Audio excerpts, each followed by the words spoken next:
about an arson investigation happening right now in Grainger County, where a suspect has burned at least 3 barns in the area, including a home. We've had crews on the scene up in Grainger County. This is some of the video we got of just barns completely on the ground. Nothing left, just metal and smoke. All that's left in some of these farms in East Tennessee. Once again, up in Grainger County, the sheriff's office, the sheriff, James Harville, tells us that multiple agencies had to respond to 4 fires on Thursday night. 3 barns, 1 house burned down. This is all in the Washburn community.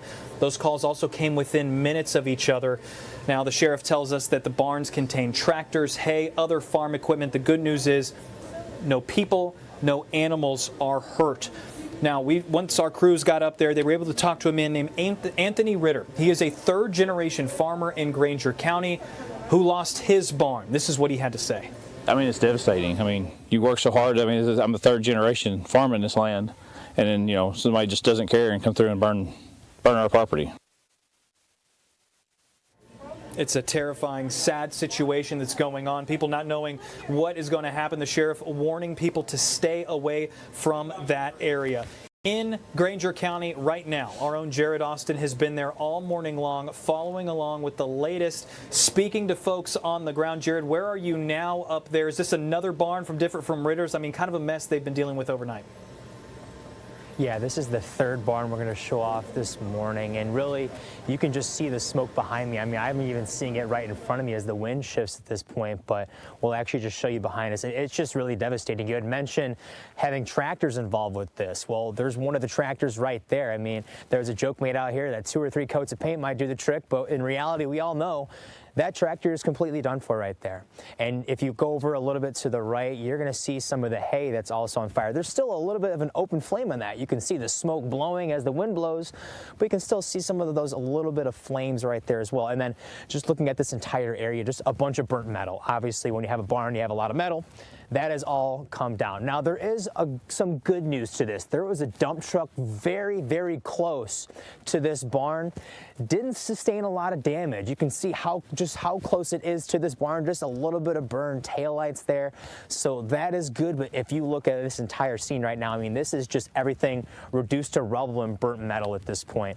Now, we want to talk about some of the other barns not far from here, about a mile, 2 miles away maybe, on Ritter Ridge Road.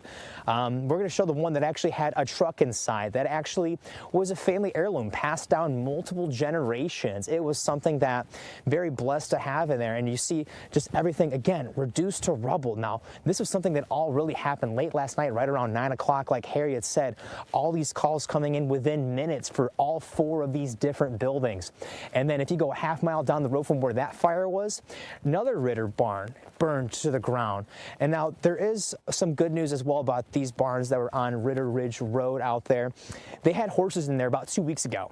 They were very thankful they were not in there at the time these fires were going, because obviously that could have been a very tragic situation. Now we're going to give you some updates on what the family is saying right now. They had originally put out the $5,000 reward for any information on a suspect leading to an arrest. They actually had an anonymous donor come in and a friend put $5,000 on top of that. So they now have $10,000 reward for any information leading to an arrest in this. The Grainger County Sheriff's Office says the state fire marshal is also investigating this, Harry, looking for an arsonist or possibly multiple arsonists. Again, 4 different buildings, 3 barns, 1 home within minutes of each other, all getting calls about them being on fire. Jared, when you talked to the Ritter family, did they see anything suspicious overnight once those barns went up in flames? You know, the great uncle of Anthony, he actually said he saw like a truck that really doesn't look like it was supposed to be there. They live kind of on a secluded road, and they said they saw it, so they didn't know what to expect. And then when they had all this happen, it was like, hey, you know what, we're going to give this information to the sheriff's office and be like, this seemed weird to us, and we'll kind of go from there.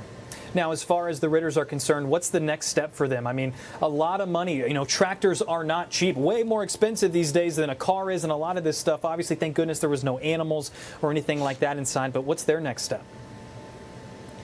Frankly, they don't really know at this point. It's just one of those things you look out and you're wondering just how expensive it could be. They're just hoping that they find a suspect or any suspects in this and really just stop this, because they had made mention that something similar had happened 6 to 8 months ago out in this area as well. So they're just trying to get this to a stop and do so immediately.